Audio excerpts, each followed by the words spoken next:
Hello and welcome. Thanks for joining us today. Welcome to Adult Piano Adventures and the Joy of Making Music. Let's introduce Randall Faber. Hello, everyone. Delighted to be here. Today we'll be speaking about teaching the adult student. And we've got a diverse audience, which is really a lot of fun because we have piano teachers here, but we also have adult piano students. I think that's really appropriate because for we as teachers, this is an opportunity for us to really get close with our audience of our students, right? We can bridge that gap, understanding the viewpoint of the student. So make use of that chat room. We would love to hear from you students, adult learners, and of course as teachers also. We'll bridge those two worlds. And for you adult learners that have joined us today, perhaps it'll be helpful for you to listen in on some of the discussion we have between teachers, because that gives you a sense of an overview of that bridge or the curriculum or scaffolding to expertise. So I hope you'll both audiences find it valuable, and please put up with us a little bit if I'm sometimes talking with one audience and then veer to the other. I'm delighted to be joined today with my colleague Landon Baumgard. Landon's been a Piano Adventures Faber Institute faculty member. He's a Piano Adventures clinician. He currently teaches at the Governor's School in Georgia, and he's very closely involved with work with our team and Nancy and myself with our social media. So he's possibly no newcomer to you. You've probably seen him on Instagram. And without further ado, let's welcome Landon.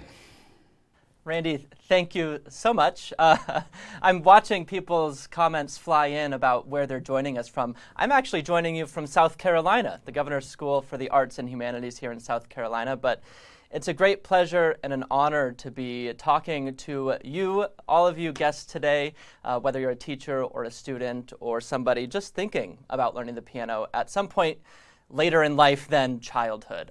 It's such an important topic for us to wrap our heads around as adults. I would like to point out a few things about the nature of the adult student or the adult learner before we get into the curriculum. And to do that, I thought it would be kind of fun to play a little game, okay? So I'm going to share my screen, and I want you, as I go through this, you're going to guess by typing into the chat which one of these two students is the adult learner. One of them's a child, one of them's an adult. I had in mind former students, although I have changed the names, okay? So the first student, Grace. Grace is so pleasant. She almost always has all of her books when I see her at her lessons. She's shining, just so happy to be there. It's kind of rare, though, that she can actually tell me what, if anything, she worked on during the week. She's actually more likely to tell me a really good anecdote about a turtle. Akshar, also a very pleasant student. I love working with Akshar because he tends to be more interested in my personal life as well as sharing about his own personal life. He's very diligent about bringing all the materials, and after a quick hello, usually he's like ready to sit down and tell me all the 5 things that he struggled with over the week. That's Akshar. One other thing about Grace, she doesn't really seem to be fazed when she makes a mistake during a lesson. In fact, she'll either play, as though nothing had happened, or more often than not, actually, she'll just stop, start the whole song over, and then stop, start the song over. That's kind of Grace's approach. It doesn't seem to bother her too much, though. Akshar, as warm and friendly as I try to make the environment for teaching, I do notice pretty consistently if he makes a mistake or something doesn't come out quite as it did at home when he was practicing, there's layers of both frustration as well as sometimes embarrassment. That's one thing that I find unique about Akshar. Grace is always super adventurous.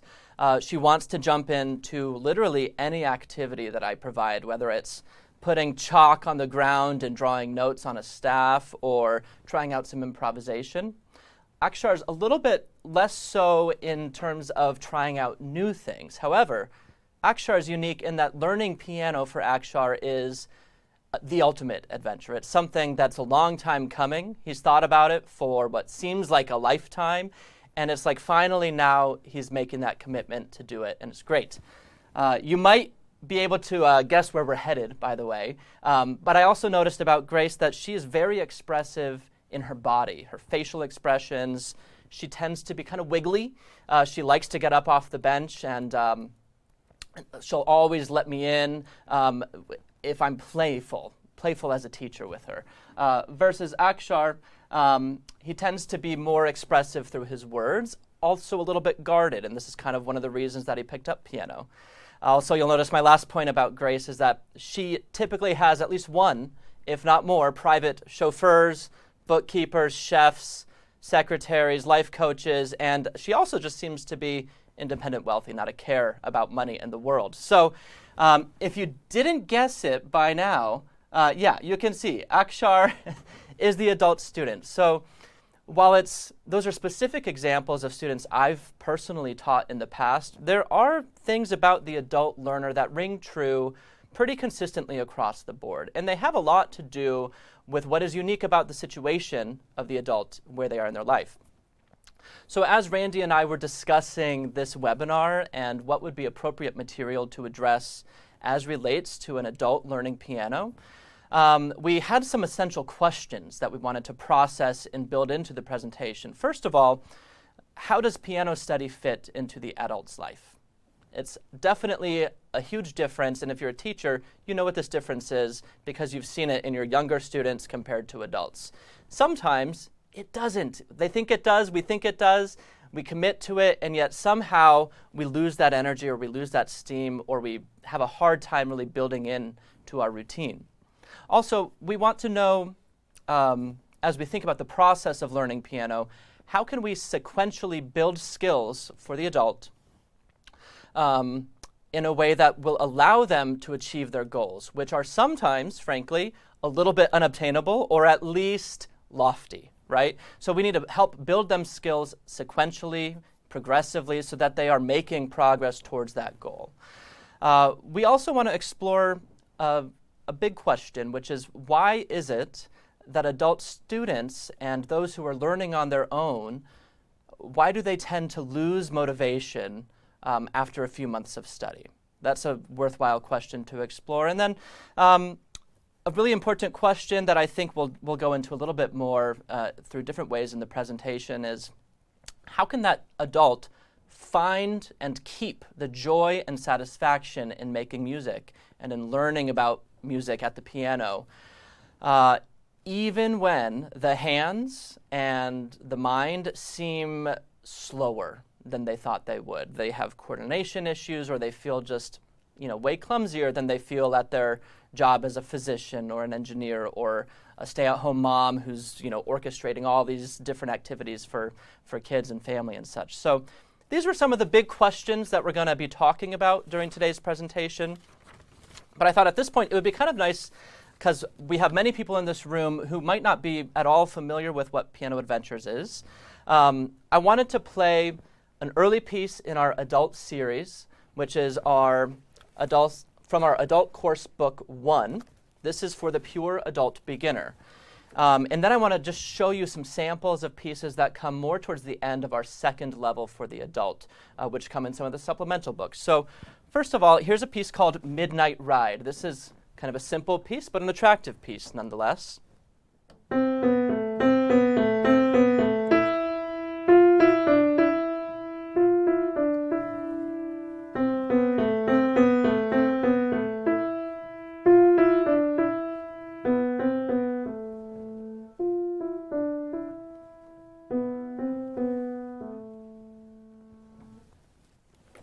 A simple piece to listen to, as well as you can imagine yourself playing that. I've got two hands. They're each doing one thing at a time, but never at the same time, so it's kind of approachable. These are pieces now from, let's see, I'll go with one from our Adult Classics, Book 2. This is later in the book. It's an accessible entry-level arrangement of a favorite. Let's see if you can guess what piece I'm going to play. This is an excerpt towards the end.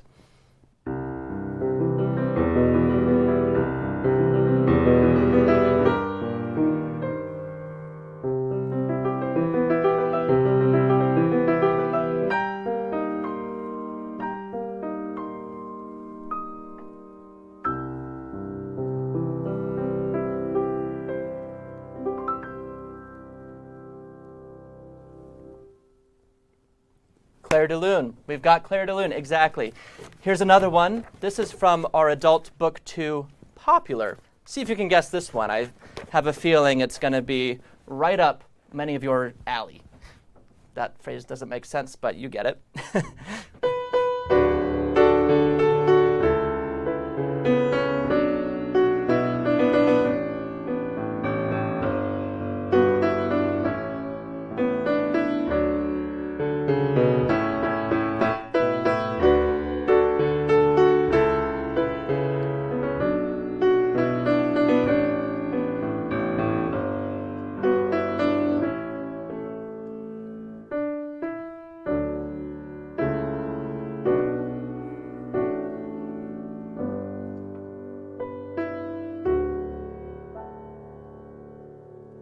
When a man loves a woman, right? So this is, in a nutshell, the breadth that you get in just the levels 1 and 2 of the adult series. Now, Piano Adventures, we have a lot more to offer after that, and we'll get to that later on in the presentation.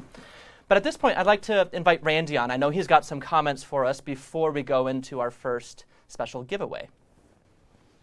Thank you so much, Landon. Very intriguing, your comparison of the two students. I love that.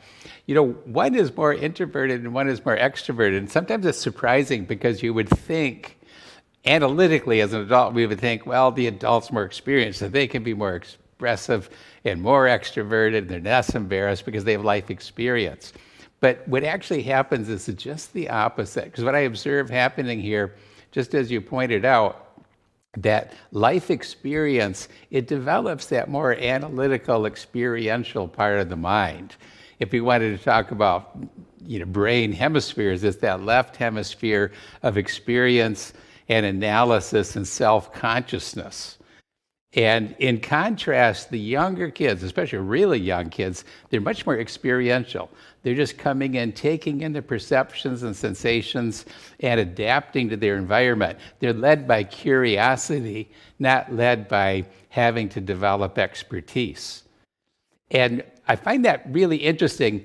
And if you are an adult learner, I would like to suggest that this may be a key as to why adult study at the piano study can be so helpful for you, because this is the chance to take that other mode of thinking, the other brain hemisphere or the more spiritual side of self, to be able to set expertise on the side. Instead of striving to be expert and having the self-judgment, instead what we do is we take in and experience the sound and live through that curiosity of the sound. So this actually can take you into a more profound world, and it's actually rehabilitative to that part of the brain that gets lost in those years of learning expertise and doing our job, doing our duty as a mature adult. So think of it this way. Playing the piano is your chance to be a child again, and take that very important childlike learning, curiosity, creative and growth aspects of that part of the mind, and really give those a good oxygenation, if you will. Give them a workout. Live in this little different mode, and you'll find it very rewarding. If I were to take those observations we've been talking about and just bring it down to two differentiations, two attributes of the adult learner, one would be that the brain is faster than the fingers, and the second is the expectation of expertise, right? Because of that lived world, we have a good mind, we have a good brain, and those fingers have not had the practice at the keyboard. They've practiced other things, which usually isn't such fine motor skill. And in terms of expertise, we've gained expertise and are indeed a professional in other areas of life, but then it can be shocking to not be the professional at the instrument. So those are the key points that we have to face. Just a little nudge on the fingers versus the brain to bring the fingers into sync with the mind. Think of yourself, when you're practicing here, think of yourself as the coach for the fingers. Don't rely so much on the teacher, and don't rely that, don't judge your fingers. Just say, I am the coach for these fingers, and I'm going to develop them. Just like if you were a 12-year-old and you're going to join a basketball team, you're going to get conditioned, you're going to get the workouts. The coach is going to develop those skills. They're not going to be there right at the start. So you as the adult, you're the one in charge, you're the coach, and you're going to coach the fingers and the whole playing apparatus. In terms of this expectation of expertise, I think the key here for both student and teacher is to realize we don't have this differentiation now of a student as this humble learner and the teacher as the expert. When you're coming in as an adult learner and with a teacher, you're coming peer to peer.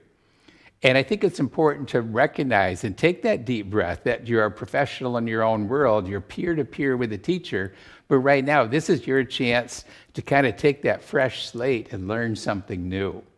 And the teacher who handles adults well, you're in a position then to show utmost respect to your student because that adult really has expertise. So don't try to put this kind of a hierarchy. The hierarchy's gone. If you're teaching an adult, it's peer-to-peer, it's conversational, and you communicate together and you explore together. And that safety is going to help the adult be able to confront the difficulties and frustrations of the instrument, but with that sense of appreciation and a little bit of chuckle, a little bit of laughter, and exploring something that is indeed new.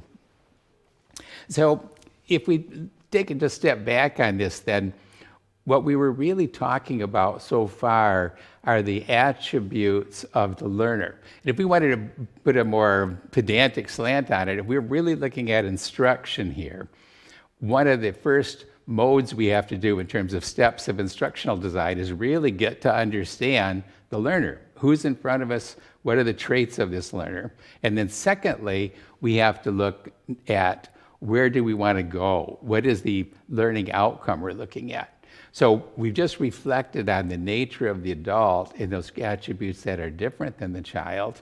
But now we have to look at where we're going to take that student. And this, again, is something that I encourage teachers to be more sensitive to the input from that adult student. Because with all those years of expertise in various fields, there's a whole repertoire of songs and melodies. There's a lot of assumptions about music. And there's some ambitions of where did that individual want to go. And what we want to do then is be flexible by listening to our adult student and hearing where do they want to go with their directions of their lesson. So that's going to be the part B that we're going to explore next. So our part A was characteristics of the adult, and then where does this adult want to go, and how do we navigate so we're working towards those motivations. And then part C of our discussions today, we'll look at the steps of how we get there. How do we walk that scaffold steps through the method curriculum to achieve the outcomes that we're after. I think when we're looking at this adult as an expert, we need the early wins, so to speak, don't we? We need to have the student feel that indeed they are right there making music from the start. And that's a very important different piece, you might say, that we don't have the years of process. Instead, no, this process is the product, right? The process of learning is indeed has to be music making from the get-go. I'm going to just pick up my iPad here and just go to one of the very first pieces in the method, and it's Amazing Grace, and we're going to bring in a little backing track on that.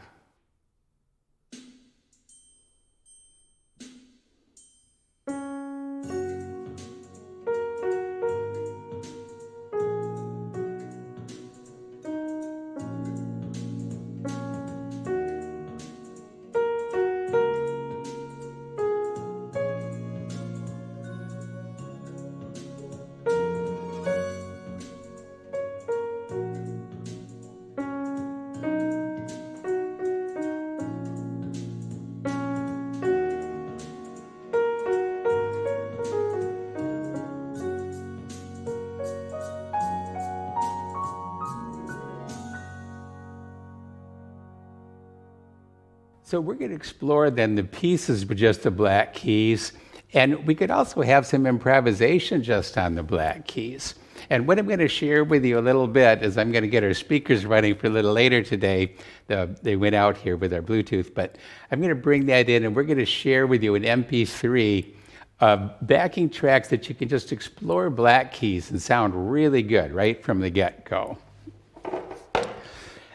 Just a little bit of a sense of direction and then of where we're going, we're going to be looking at where is the student at, where is that motivation, and then what's the curriculum path. Let's bring in back to Landon. Shall we have a little discussion on this, Landon? Let's just kind of recap, shall we? Absolutely. I was just thinking what you were saying about motivation. I've got some really interesting research I've done on the unique nature of the adult learner. And just the couple terms I shared with you the other day, Randy, I bet you 90% of the people in our audience today may not have heard.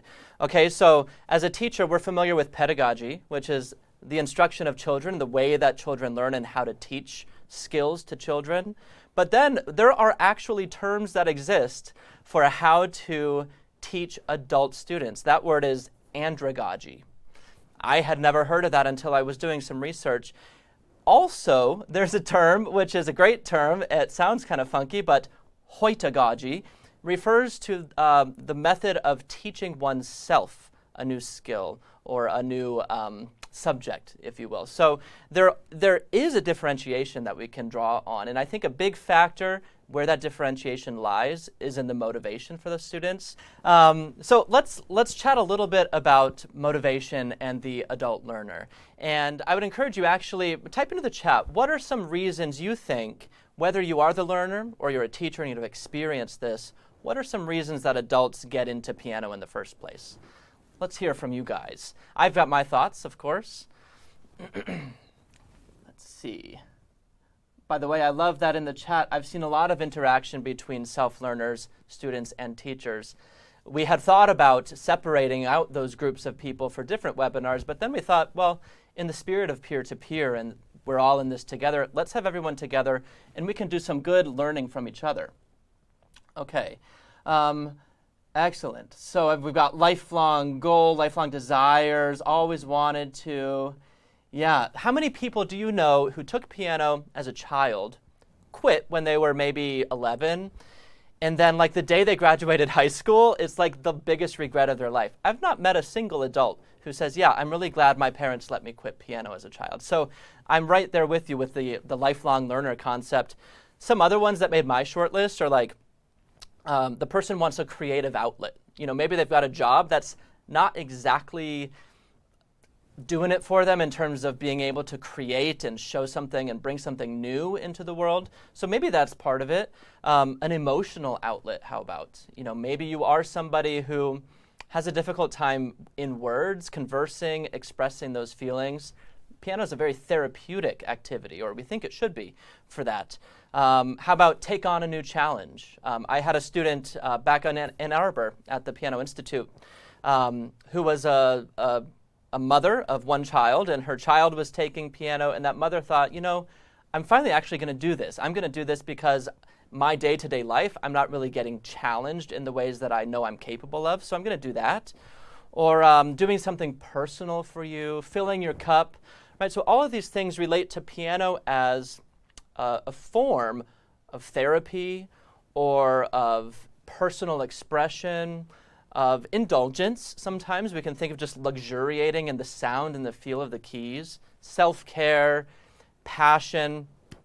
Okay, so what does the typical process then look like for the adult as they approach learning any new skill really, but piano in particular?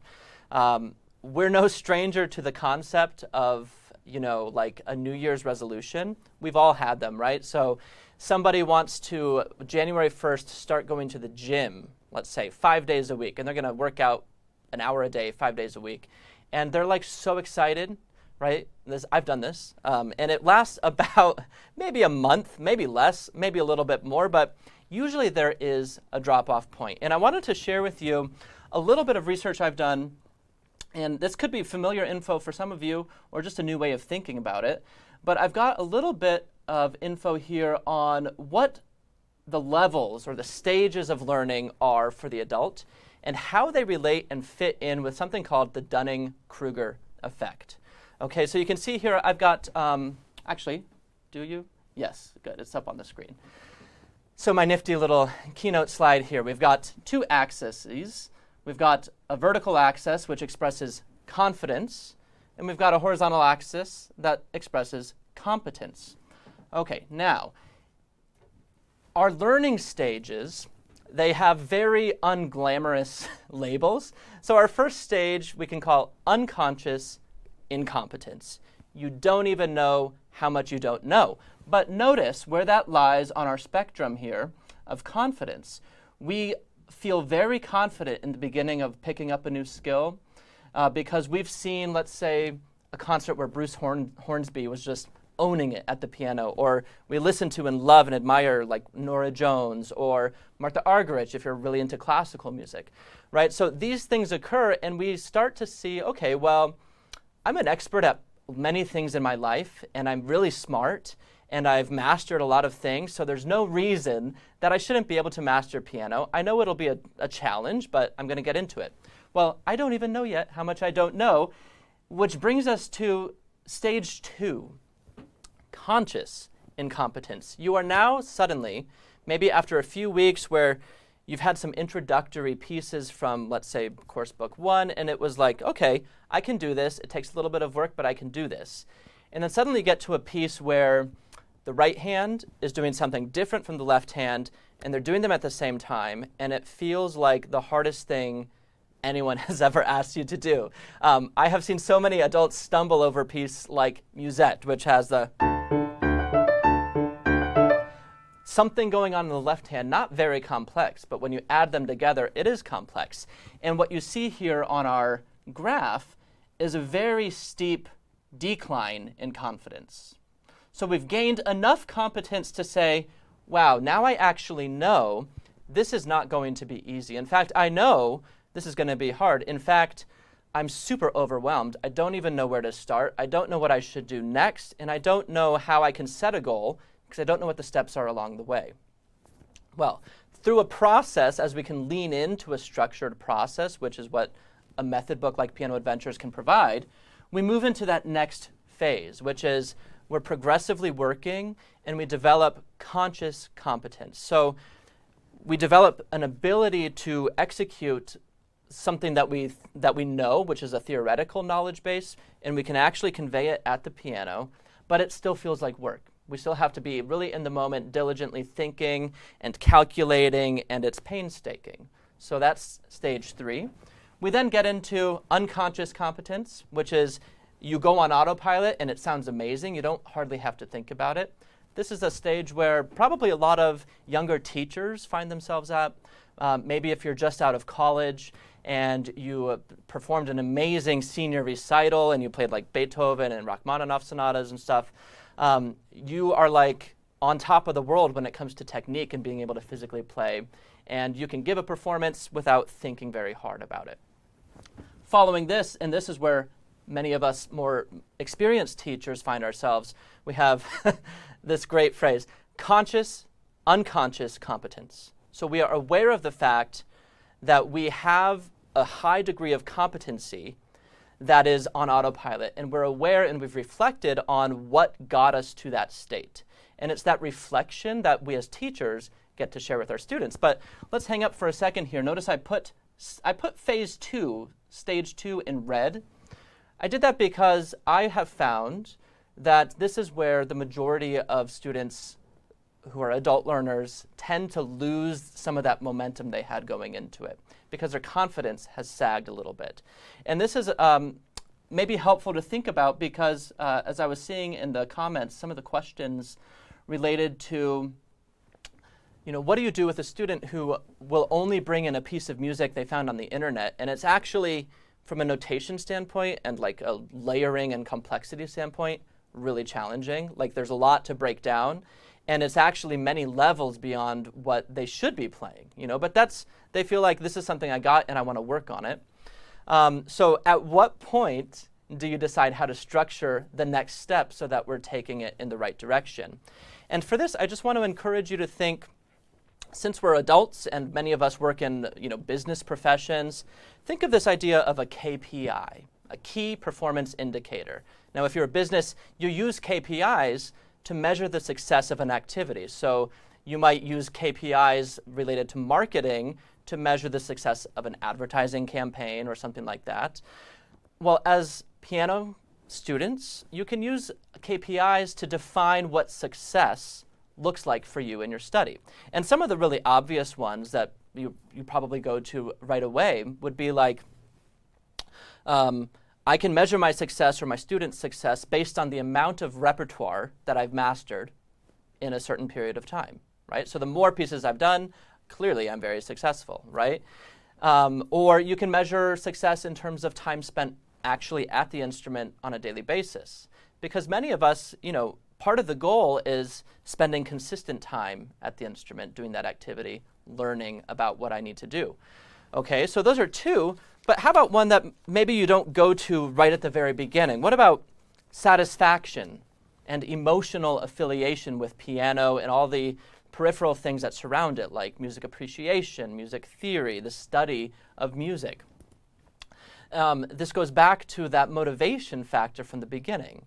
As we progress as an adult learner, it's easy to lose sight of the fact that we're in this for the enjoyment, the therapeutic element, the personal satisfaction, the sound, the feeling of the sound of that music.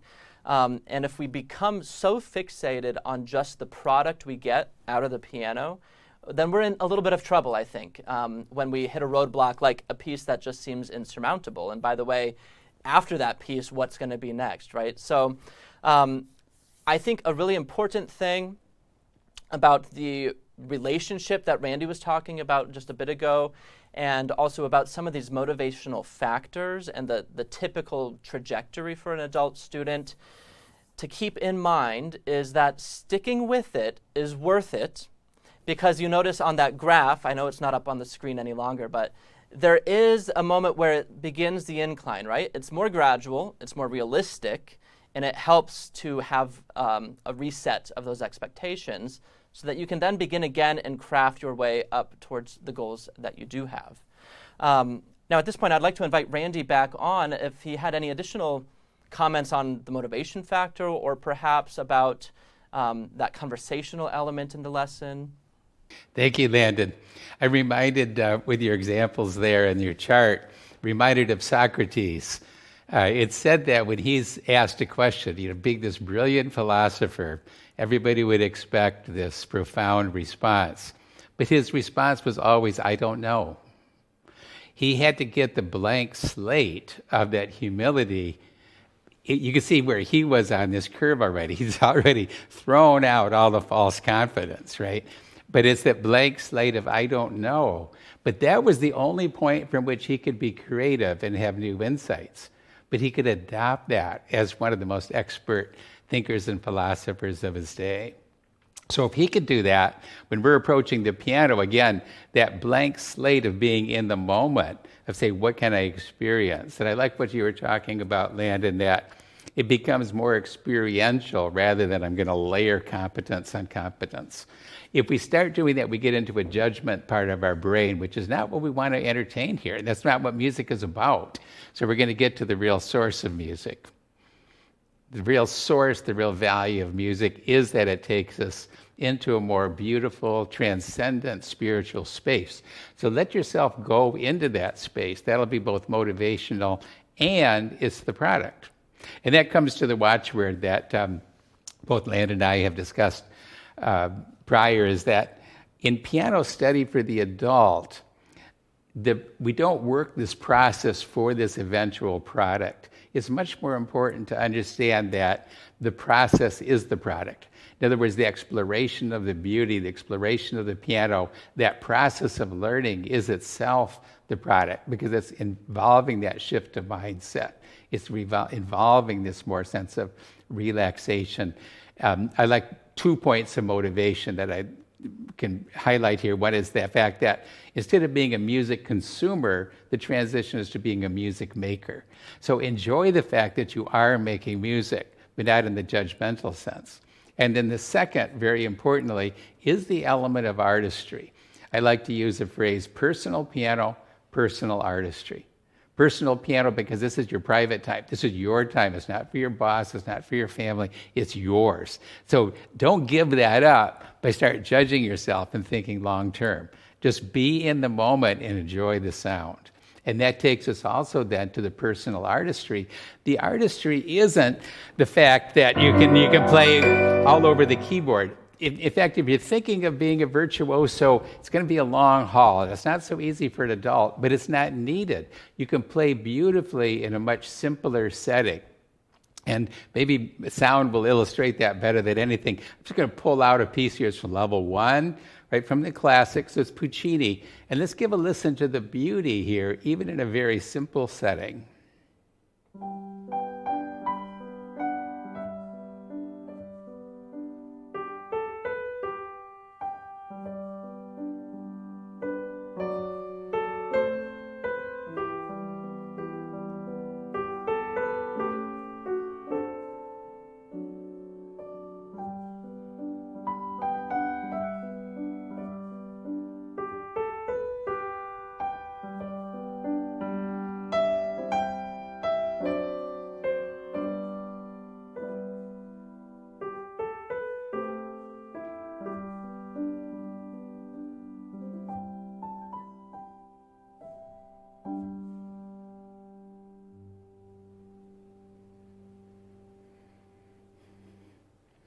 So our process and product is the experience of taking that in, letting that beauty envelop in our body, through our ears, through our fingers, and take that aesthetic connection. That's the true motivation, and that will get you really far in piano study. Let's move to some questions and answers, shall we? I'd like to make a few comments before we go into those questions and answers. If we were here in person and we could talk with you face to face, I would say really highlight the element that it's the connection, it's the conversation of teacher and student that really activates this learning. Because as we said, it's peer-to-peer, it's not a hierarchy. And so it's that conversation where you get to know each other, you get to hear the interests, you get to be flexible about the motivations, and you can really get to know the student. This is so important. Make your teaching of adult students conversational. It's like building a friendship, sharing thoughts, sharing reflections. And yeah, the teacher does have more experience on music making, but don't put oneself in that position of being the judge of quality of music. Be open to what the student wants to play, what they listen to, what they like. I've so often made the mistake sometime of putting a little dig against a certain type of music. And it's like the student will just rebel against that. But even worse than that is I realized what a bad thing I did to break the student's affinity for some kind of music, because we're cutting a string of motivation. Let them be attracted to whatever they want to be attracted and help them understand it, and then help them really connect to sound. So with conversation be important, we want to try to establish the best we can with 1,000 or 2,000 of you out there. We can't see you, but through the chat, maybe we can get a little dialogue and enter in some semblance of conversation. All right, hello. So we have a few minutes for question and answer right now. And that actually reminded me of, I have a question from Sue. From Sue Vergliano. She says, my adults don't always want to finish a piece like I would have with the younger students. They're happy just to play through it slow and more pauses than I am comfortable, but it is their lesson, and many times we just go on. Other times I have them play another week. Should I push them to do songs and exercises they just don't want to do? That's a good question. I'll weigh in on that, but I'm really interested in Landon's thought too. Yeah. I'm always reminded of a story. This was in some of the early days of the Faber Institute, and we had a really good teacher, but he was saying, Benny, he just won't learn that adagio for the Clementi Sonatina. I'm gonna make him stick with it if it's the last thing I do. And it was the tenacity of the teacher that on the outside it looks like it's somehow being virtuous, but look what's really happening. You have something, the student could probably play it, but they didn't like it. If they don't like it, there's no affinity, then what are we doing with it, right? So get the gist of it and move on. So my response, of course, to him was, why don't you just skip it? Go right to the third movement. Find something he likes to play. He'll play that over and over. Skill building is repetition, right? So if the student doesn't want to repeat, it's a losing battle. So go with what they really like. But in terms of a sense of concepts and skill, at least walk through something with them so that they pick up what's there. But I like to have the student repeat what they have affinity for, because then they'll repeat it a lot and the skills will become more automatic. I think if you think of the, what happens in a case where you have a young student, put yourself in that child's shoes where their full-time job is to go to school, where another person is tasked with structuring their learning, and there are these kind of undefined 12 years down the road learning goals, and that student just goes and they're with their friends and it doesn't matter. They'll just do what their teacher says, but really it's just about being present there. And so to me, it's like, well, that adult, now that we're peer-to-peer, that adult needs to have a say in that, because a big factor with the motivation is that it has to come intrinsically, more so with the adult even than with the younger student, because younger students have external motivators. Their parents are compelling them. They're driving them to the lesson whether they want to go or not on a given day, right? But that adult really needs to feel a sense of, I'm in it for myself and I'm enjoying it. And so I'm with Randy. I think go ahead and skip, and if you need to branch out wide rather than going on to more advanced repertoire, I think that's a healthy thing. Maybe you're approaching a level of playing that is also quite challenging. And I would say that it's often the case as well, if you have a student who's saying that they just don't like a piece or they just don't connect with a piece, sometimes there is an underlying technical challenge that they're just uncomfortable facing because they're feeling like it's out of reach for them or something at a given time. So I like to think sometimes sticking at that level, but then just going wider, branching out maybe into a different style or a different supplemental book could be a good strategy. Thanks, Landon. One of the things to highlight is if you go through the sequence of Piano Adventures Lesson Book 1 and 2, the fact that those same concepts are reinforced in the popular series, in the classics, in the Christmas, and in our new Disney books coming out for the adult, you could find the same elements reinforced. And in fact, as we have time, we'll play through some sampling of that. I'd like to share how they build on each other. So it's pretty easy to make short shrift of one of the lesson book pieces, maybe if it's not desired, but then pick it up in the genre that the student enjoys more. And throughout the Piano Adventures core book, we have many genres sampled in there, so you can kind of get a sense of the student's taste as you go as well. Excellent. So let's get into some actual showing you inside the adult method and what we have to offer. And maybe this would be a good time just to put up that slide of what the books are in the adult series. And as that comes up, see, we've got level 1. We've got 4 books there, a course book, which you can treat as your textbook, as well as 3 supplements. And we have the same things for level 2 as well for the adult. I'm just going to pull up a window here to share myself so that we can actually take a look inside and see how things are laid out and structured for the adult learner. If you don't know where I'm at right now, this is a product we have really for piano teachers called the Piano Adventures Teacher Atlas. It's a very affordable subscription that allows you to access all the books in the Piano Adventures catalog. But I'm going to go ahead and open Adult Course Book 1 here to get you oriented to what we have. You'll notice that we've integrated QR codes on many of these pages in this book. You'll get to see where those lead in just a moment, but it's really enhanced the experience of learning, even from a paper copy of the book, because now you just scan it with your phone and you'll get right to some of the video support that we have available. What I'd like to do is zoom in here, show you the very exciting table of contents. Always a big hit, right? But just to give you a sense of what's going on in the book. Let's see if we can get a good zoom here. All right, so as is typical for a textbook, if you want to think of it that way, we've broken things up into units. And you can see that these units are incrementally, bit by bit, building skills, scaffolding on previous skills learned to bring this player to a level of playing that they would love to be able to play. It takes time. It is a process. But we're moving through initially without traditional notation. In other words, we leave out the musical staff. Let's actually bring you to a page where I can demonstrate that for a moment. Right, so this piece that Randy demonstrated, Amazing Grace. your first introduction to that in the book is without all the complication of reading notes on the horizontal lines, which are the staff of music. Fundamental, but at the same time, not completely necessary to get started making music from that first lesson.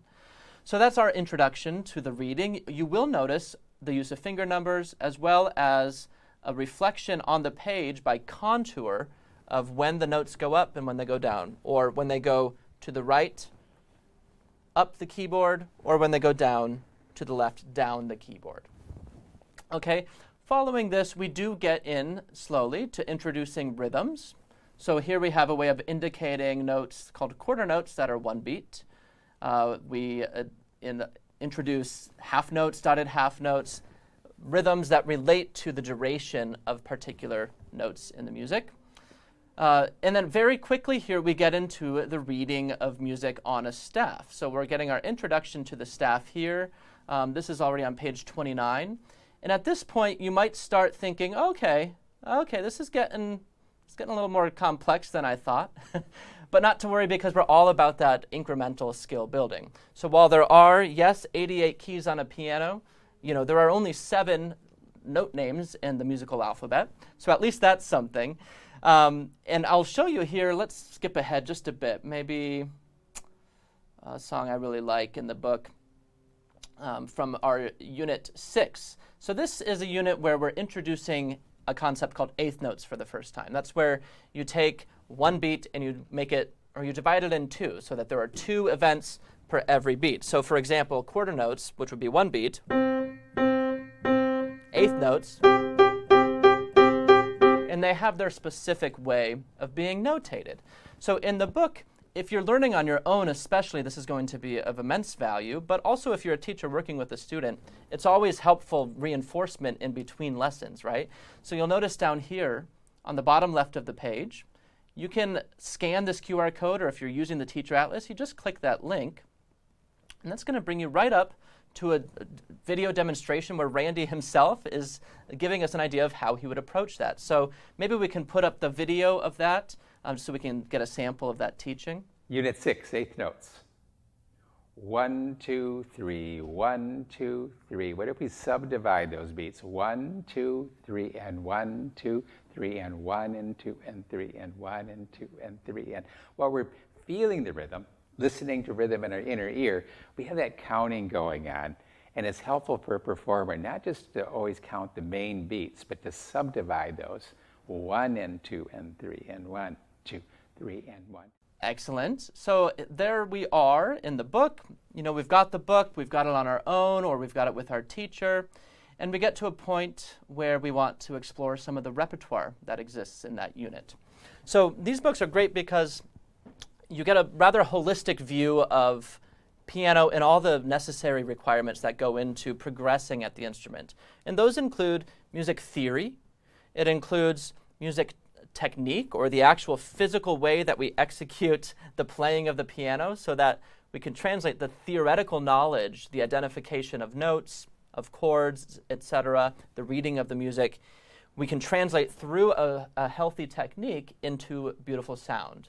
And that beautiful sound is found in pieces of repertoire, such as a relatively well-known piece by Edvard Grieg called Morning. So imagine yourself here. You can see at the top of the page, we have what looks like, and actually in fact is, an illustration of a file folder.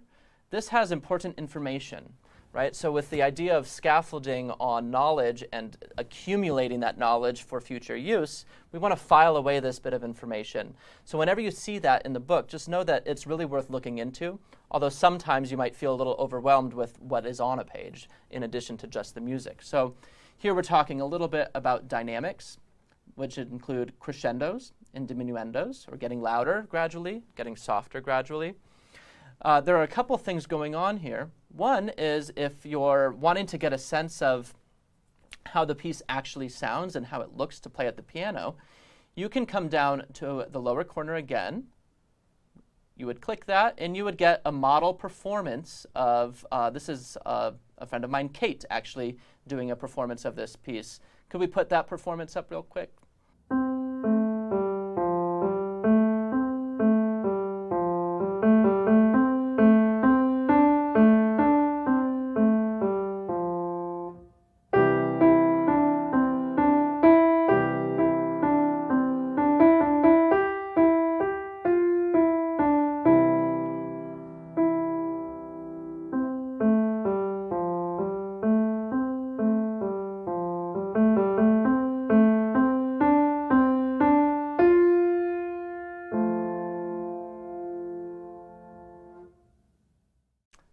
amazing. Thank you so much. So I know that it's not like a whole lot of time to go really in depth into every unit that's in the books. We do hope to do future webinars where we're going a little bit more in depth, unit by unit, let's say, with some of these musical concepts. But it was important for me to give you an overview of what's in the books and how you might go about using them. Now, a question that often will come up, maybe more so by teachers, but I think it's relevant for learners as well, is this question of, can I really just go to the next page? Is it that simple that I can just sequentially go in order? And sometimes we think we have to reinvent the wheel and do something really creative in order to get our student where they want to go. I will tell you that if you just turn the page, you'll wind up okay. It'll be okay. And if occasionally you get to a piece or something that's just doesn't feel like it's worth your time or it's just not jiving, it's okay in that instance to skip. But yes, you can absolutely just go to the next page. One thing I would encourage you to do, however, is to think about these units holistically, right? So that first unit, we're getting an introduction to playing. There's a lot of information presented. But as we go through, we get into more granular information on specific musical topics, like eighth notes. So you can look a little bit holistically at what's in that unit to get an understanding of basically what the concepts are that are important that you need to glean. You can go into almost testing yourself. And in that first adult book, there are theory pages. So I'm going to share my screen one last time here for you.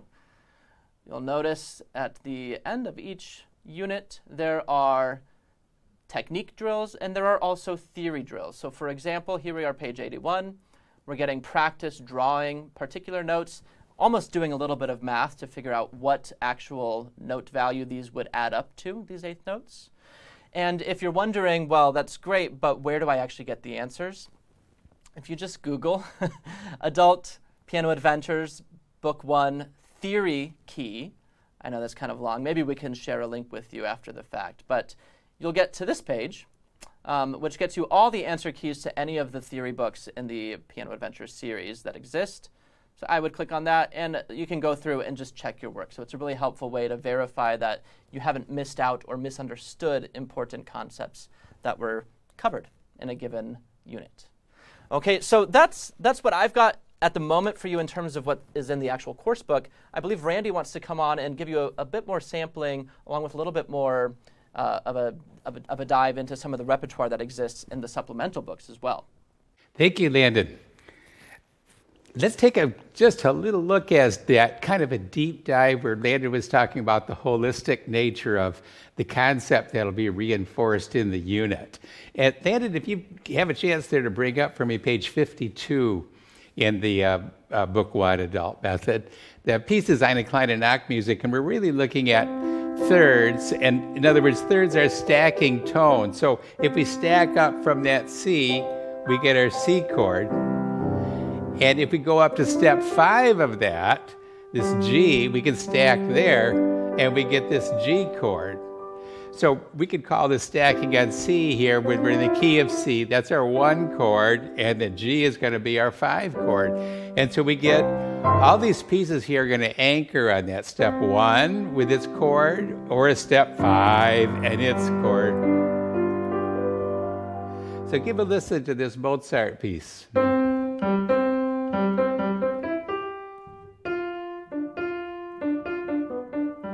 So we had here, there's our 1 chord. So we're seeing those skips line to line. We're outlining that chord. And then here's built up in thirds from that step 5. And back to 1. And there's the skipping up from the 5 again. And back to 1.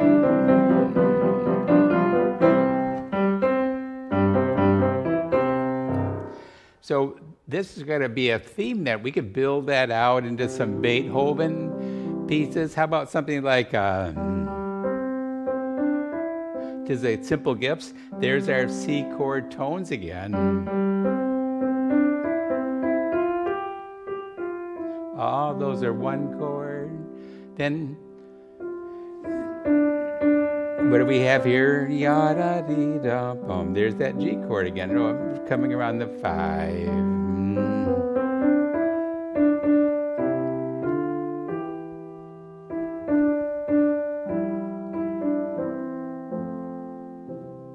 So this kind of common denominator, you'll see these patterns come from piece to piece. And it's a great exercise to grab it that way and understand those patterns. So now let's just move to the correlating popular book. Here's the Richard Marx piece right here, Waiting. And notice the chord, C chord. And there's the G.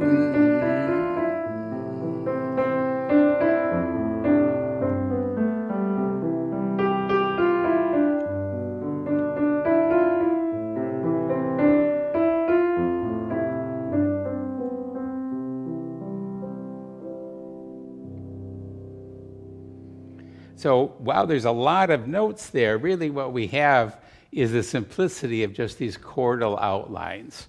And as we move into the level 2, we're going to get into some very interesting pieces here, because instead of having these the short little theory exercises, we're going to do a little deeper dive into lead sheets where we're working on the chords, accompanying with the chords. And this gets very exciting.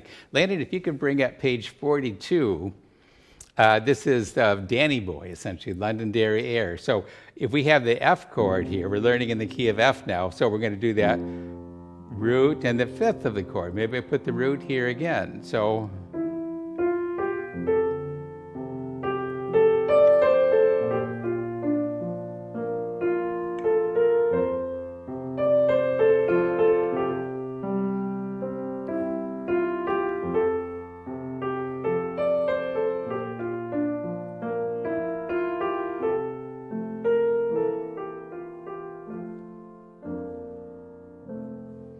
So while we have just this lead line, we're building our chord patterns in our left hand. This gives us this chance, essentially we're orchestrating the piece. We're rolling it out with our understanding of the chords. So with Piano Adventures, we're giving really quite a deep dive into the theory, but not just practical theory the way maybe we have learned this when we were kids or even in college, but it's the applied theory. In fact, that's what we call it at Book 2, Applied Music Theory, where we take these patterns and we roll them out on the keyboard to learn different styles of accompaniments, different accompaniment patterns, different chords, and this progresses so nicely through the book in terms of giving more and more, expertise, if you will. Everything from a little Puccini,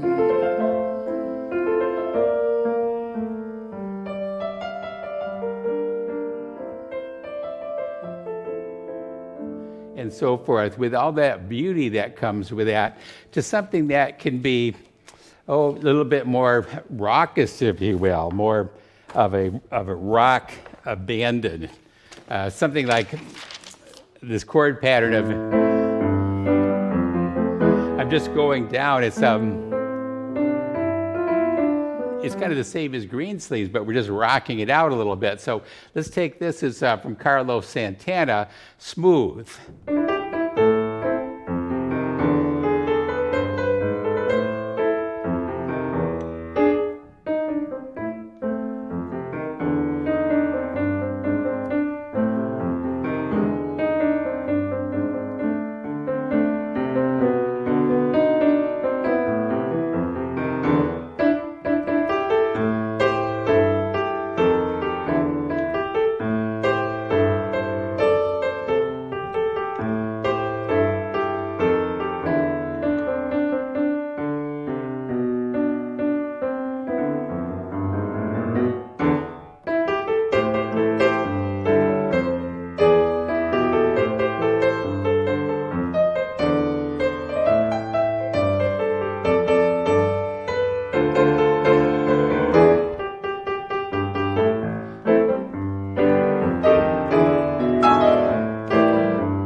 So in other words, if you know the patterns, you can play with it. You can add octaves, you can add runs and fills.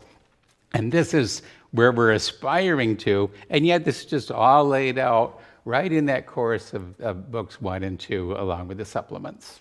It's amazing because you almost think there's no way that by the end of book 2, I can play that kind of music. And that just, again, reiterates the importance of staying the course, immersing yourself in the process and really leaning into it, because you will pick up the required information that you just don't get if your only route to doing this is through some kind of app or maybe just video tutorials somewhere on the internet. So if we don't get to your questions today, please find us on Facebook, Instagram. You can ask your questions there. You can email us. So I will go ahead and give it to Landon and Randall. Do you have any final thoughts? Well, we just wish we had a little more time to handle your questions more personally. And it's just not technically feasible right now, but we really do look forward to staying in touch.